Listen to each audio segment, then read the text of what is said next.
नमस्कार जय जगन्नाथ पिलामाने समस्त को आज क्लास को मु स्वागत करुच्ची। तो पिलामाने तमनकर फास्ट ऑलरेडी मु गोटे क्लास कर सारी भाषा उपरे ठीक अच्छे भाषा उपर माने आमे हमर क्लास 1 जो मैंने देखी ना डिस्क्रिप्शन तार लिंक अच्छे तुम जाइए देखिपर ठीक अच्छे। तो आम आलोचना करते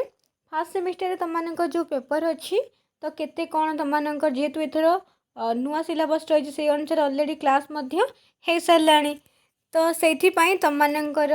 फास्ट पेपर रे जहाँ भी अच्छी आम आलोचना कर टेलीग्राम रे मध्य फास्ट क्लास सरी सारी जो मैंने क्लास करने को चाहूचे टेलीग्राम रे ठीक अच्छे इवनिंग रे क्लास हो तुमने क्लास कर तुमने टेलीग्राम रे जॉइन हुआ फास्ट जो क्लास करने को चाहूच ठीक अच्छे। तापर तुमर आज आम क्लास करवा भाषा विज्ञान विषय आलोचना करवा। भाषा विज्ञान तुमर जो अच्छी एटा फास्ट सेमिस्टर कोर 1 पेपर 1 रे अच्छी ना पिला माने तुमर भाषा विज्ञान से अच्छी भाषार संज्ञा स्वरूप और प्रकार भेद। तो आम आज आलोचना करवा भाषार संज्ञा ठीक अच्छे भाषार संज्ञा विषय आलोचना करवा। तो ता पूर्वर पिला माने तुमको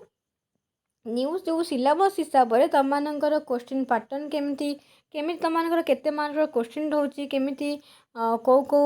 माने जो तुमर कोर पेपर रही केते कौन क्वेश्चन पड़ो जमीक प्रीवियस कथा यदि कहि तुमको जमी सर्ट क्वेश्चन केतटा पड़ता लंग क्वेश्चन केतटा पड़ता तो यही जो नुआ हिसाब से सर्ट क्वेश्चन केते पड़ो लंग क्वेश्चन केते पड़ो ठीक अच्छे। तो ये विषय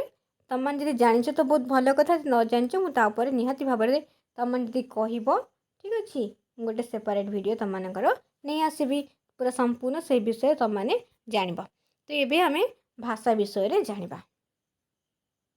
तो पिला माने तुमर कौन रही फास्ट यूनिट तुमर अच्छी भाषार संज्ञा स्वरूप और प्रकार भेद तो आम से विषय ही आलोचना करवा। देख प्रथम तो आमको देखा पड़ो कि भाषा कहले आम कौन बुझुचे भाषा कौन भाषा क्या आम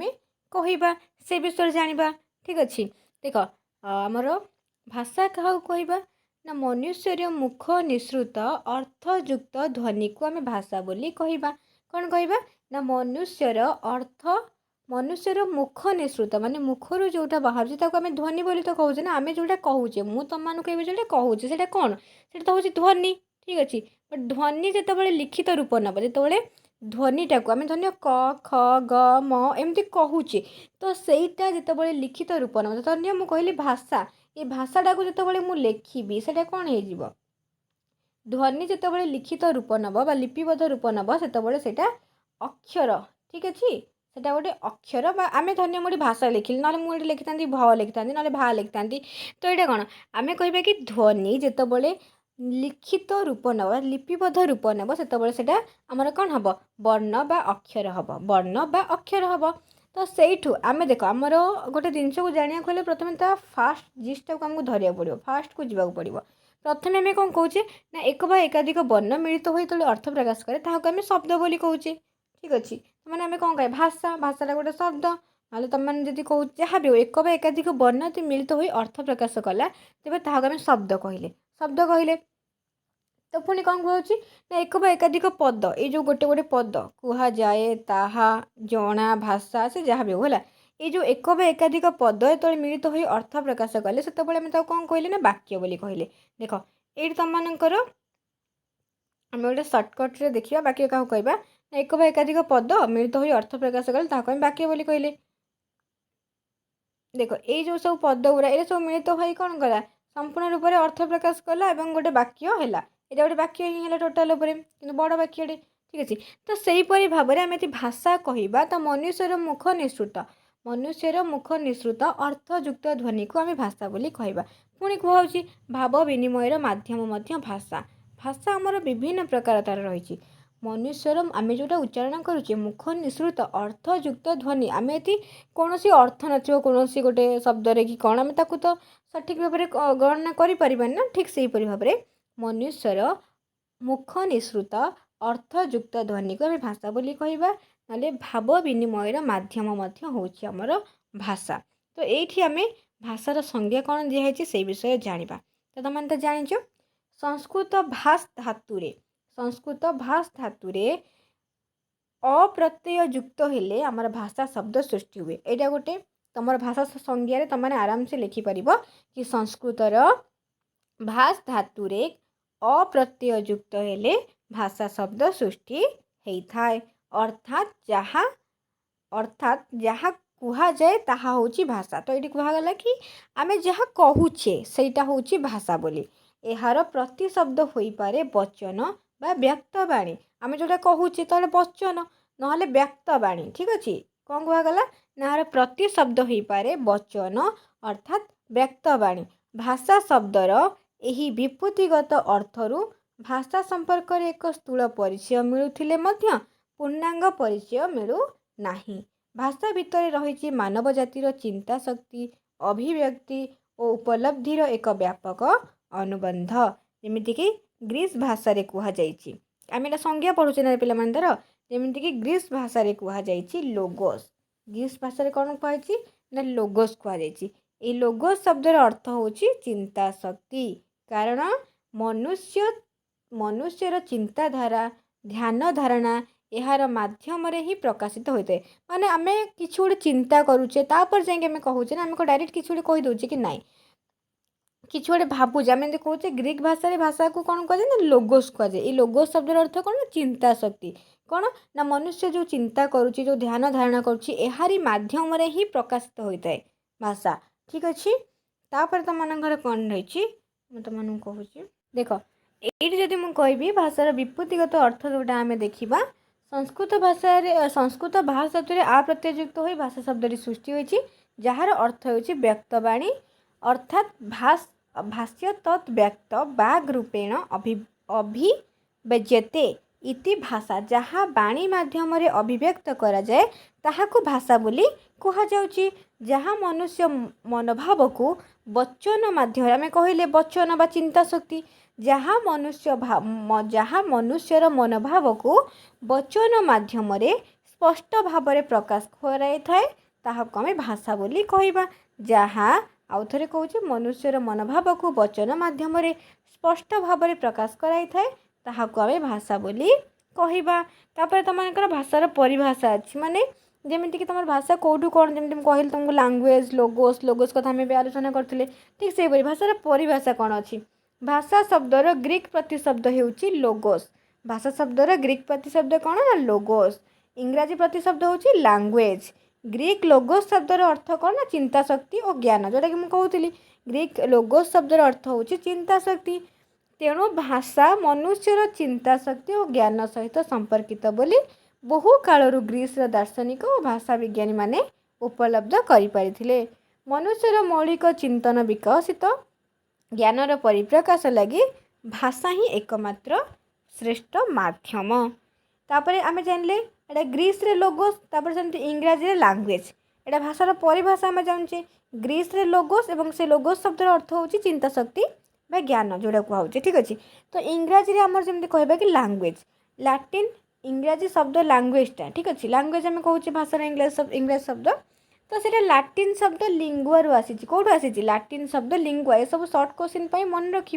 कहीं तुम मान पैटर्न तो अलग हो जाए 2 मार्किया पड़ू 4 मार्किया पड़ू 5 मार्किया पड़ू बुझिपार। इंग्राजी शब्द लैंग्वेजटा लाटिन शब्द लिंगुआरू आसी जार अर्थ होउची जिह्वा। जिह्वा होउची ध्वनि उत्पादनक्षम मनुष्यर बाग जंत्रर श्रेष्ठ अंश। आम जो कथा कहूचे जिह्वा होउची मनुष्यर बाग जंत्रर श्रेष्ठ अंश।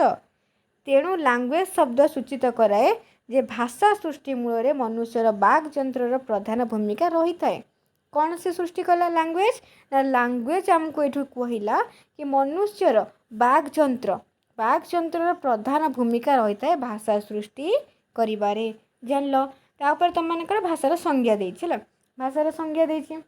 देख माने समस्त संज्ञा कहले आम देख ये विभिन्न प्रकार माने मत रही समस्त जमी किए कही देख कहारी कहारी मतरे जहाँद्वारा मनर भाव पूरा स्पष्ट रूप से प्रकाशित होता है ताहाको आमे भाषा बोली कहूँ। किए किए कहते ठीक अच्छे किंतु यह भाषार स्पष्ट अभ्रांत और स्वयं संपूर्ण संख्या नुहे। कारण श्रवण दर्शन और स्पर्श आदि इंद्रिय माध्यम इंगित हावभाव चित्रांकन आदि द्वारा मध्य मनर भाव पूर्ण रूप से प्रकाश करा जाय पारे। एहीपरि माध्यम को मुख्यतः 3 भाग भेद कराଯାଇଛି। तो से कहले कि माने एइटा तो किए किए कहउचंती भाषा को किए किए कहउचंती कि भाव स्पष्ट करिबार मनरे मनुष्य मनर भाव स्पष्ट रूपे प्रकाशित होता है एवं ताहाक हम भाषा बोली कहबा ठीक अछि किंतु यह होची कोन कारण श्रवण दर्शन स्पर्श आदि ये जो इंद्रिय माध्यम रे इंगित हाव भाव चित्रांकन आदि द्वारा मध्य मनर भाव पुनर्वे प्रकाश देख चित्रांकन द्वारा मध्य कि दर्शन कि श्रवणेन्द्र ये सब माने द्वारा मध्य मनुष्य तार मनर भाव को प्रकाश करि पारुची ठीक अछि केमिति एही परि माध्यम को आमे तीन भाग भेद करछि जोटा कि श्रवणेन्द्रिय कहिबा ठीक अछि स्पर्शेन्द्रिय कहवा दर्शनेन्द्रिय कहवा माने आम जोटा को देखीचे आम गोटे गोटे खाली टिके टिके जस्ट जानीदबा देख श्रवणेन्द्र प्रत्यक्ष दृष्टि रे थिले हस्तावयव द्वारा सशब्द ठार सृष्टि करी श्रवणेन्द्र माने आम किसी कौटे कि ठार कला ताको शुणिकी किसी गोटे शब्द है ताको आम शुणिकी किसी आम जानीपारे कि सी कौन गोटे कहवाक चेष्टा करुचे केवल जे आम आम पार्टी कहले ही आम मनर भाव संपूर्ण रूप से अर्थ माने पूर्ण होकर प्रकाश हेले से भाषा कहवा से नुहे जड़े शुणिकी जड़े किसी गोटे शब्द करुच्ची तो सेठू जड़े तार भाषाटा बा से कौन कहवाक चाहूँगी से शुणिकी से जानीपारुची ठीक अच्छे तापर जमी आम कहवा देख एग्जाम्पल जमी डाक घरे तार टिक टिक शब्द सृष्टि करे ठीक अच्छे कार्यालय भितर थाई आह्वान घंटी बजाए माने जमी स्कूल 4टा बेले घंटी बजले जान कि जिते भी बेल बाजिब जना पड़ो कि एतिकी ए पीरियड है ए क्लास सैला कि 4टा है छुट्टी हम एमती सब जना पड़े ना आम शुणिकी भी जानीपारती कि कौन कहवाक किए चाहूँगी बोली ठीक अच्छे तो सहीटा मध्यम मनर भाव प्रकाश हो पाए स्पर्शेन्द्रिय केमिति ता द्वारा केमिति हुए ना देख गोटे अंध बालक काष्ठ व धातु पदार्थ रे खोदित लिपि को स्पर्श करी अक्षर शिक्षा करें लिपि माध्यम पूर्ण वाक्य गुड़िकर भाव मध्य ग्रहण करें चोर डकायत माने अंधार राति रे हाथ को चिपी निज निजर भाव मध्य प्रकाश करें माने स्पर्श करे आम जन को धन्य दी जन जाऊँच सांग ठीक अच्छे 2 जन सांग जाऊँच तो आगे गोटे कि गोटे बड़ जंतुटे क्रॉस करगला कौन सी आर सांगे देखनी आउ सांगे देखला तो हाथ से धर पकेला ता मैंने से जानीपारा कि किसी गोटे कहवाक चाहूँगी कि अटकाऊँगी तो एमती स्पर्श द्वारा विभिन्न प्रकार माने जो भावटा प्रकाश करी हुए मनर भाव मध्य स्पर्श द्वारा प्रकाश करी हुए आम किसी गोटे जन को कहवाक चाहूँचे बट से आम आम भाषा मध्यम आम ध्वनि व्यवहार करके कहीपरूना किंतु आम ताकू जो स्पर्श करके किसी कहीपे ठारिकी जमी कहुच्छे तो आम जन को स्पर्श करके स्पर्श इंद्रिय ठीक अच्छे स्पर्श करपर जमी गोटे अंध माने जी थे तो से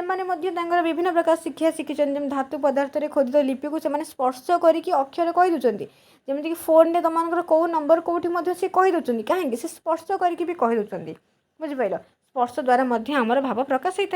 हो पारे तापर दर्शन द्वारा केमती प्रकाश हुए देख मुखाकृति आखिर भाव हस्त संचालन पताका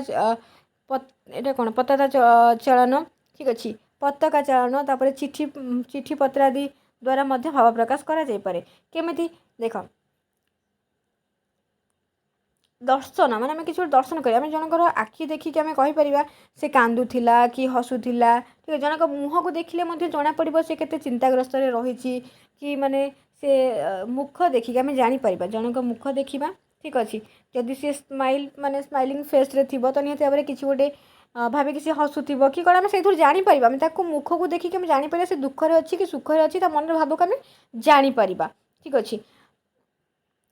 तो कहुच्छे कि ये तुम दर्शन इंद्रिय द्वारा आम मनर भाव प्रकाश हो पार ठीक अच्छे तथापि कहुच्छे कौन एतद व्यतीत मनस्तत्व द्वारा जड़े व्यक्तिर मनोभाव अनुभव करी हुए मनस्तत्वविद जड़े व्यक्तिर मुख चक्षु अधर स्मित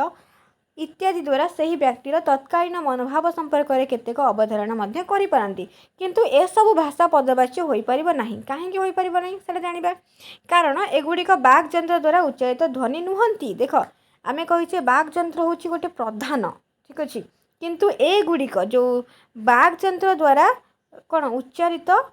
ध्वनि नुहंती ठीक अच्छे तेणु कहुच्छे कि एगुड़िक भाषा पदवाच्य हो पार नहीं तापर भाषार संज्ञा केते जन देछन आम से विषय टिके जानिबा कहीं आज आमर क्लास रे केवल भाषार संज्ञा विषय जानिबा ठीक अच्छे तापर भाषार स्वरूप विषय जानिबा और प्रकारभेद विषय जानिबा देख भाषार संज्ञा कथा मते कहबी ये तुम लिखिपर बहुत सारा संज्ञा अच्छी तुम मानकर जमीक हालीटेन दृष्टि भाषा होउची सामाजिक परिस्थिति अनुसार स्पष्ट ଓ ସଂଗଠିତ ଧ୍ୱନି समूह ठीक अच्छे। तब बी ब्लॉक एवं जीएल ट्रेगार से मतरे जो दी जन ठीक अच्छे मतरे कौन कहते ना आउटलाइन्स ऑफ लिंग्विस्टिक एनालाइज ग्रंथ से भाषार संज्ञा संपर्क में उल्लेख कर भाषा हेउछि यादृच्छिक बाचिक ध्वनि प्रतीक समूहर एक व्यवस्था जहाद्वारा एक सामाजिक गोष्ठी परस्पर मध्य सहयोग स्थापन देख विभिन्न प्रकार आमर जदि पर्टिकुलर गोटे संज्ञा था एत सारा संज्ञा आमको मिलता कि ना ताने भाषार कौन पर्टिकुलर संज्ञा ना जहाँफल कि समस्त निज निजर मत को देते कि यहीटा भाषार संज्ञा हो पार सी कहते यहीटा भाषार संज्ञा हो पार। तापर आम कहवा एल.एच. ग्रे ठीक अच्छे एल.एच. ग्रे मतरे भाषा रे वक्ता पक्ष और श्रोता पक्ष उभय उपरे गुरुत्व आरोप करा जाइछि। मानव समाज और समाज वर्ग द्वारा परस्पर कर्मे ध्वनि प्रतीक मानकर व्यवस्था स्वीकृति लाभ कले भाषार सृष्टि हुए बोली कह जाउछि। किए कहले एल.एच. ग्रे कहले ठीक अच्छे। तुम मैंने तर संज्ञा लिख दी जनकर कि तीन जनकर संज्ञा देदब ठीक अच्छे। मुझे तुम जो आम टेलीग्राम रे क्लास हम भल भाव में तुमको बुझेदेवी कि केमती कौन करने को पड़ो तुमर जेहेतु लंग क्वेश्चन 5 मार्क रोचे तो केते लिखे तुम सुविधा भला। तापर ये आउ जनकर संज्ञा पढ़ीदे एच स्वीट कहते द हिस्ट्री ऑफ लैंग्वेज ग्रंथ रे से भाषार संज्ञा दे कहते भाषा हेउछि मनुष्यर बाक यंत्रु उच्चारित ध्वनि समूह जहाद्वारा चिंताराजीर प्रकाश संभव हुए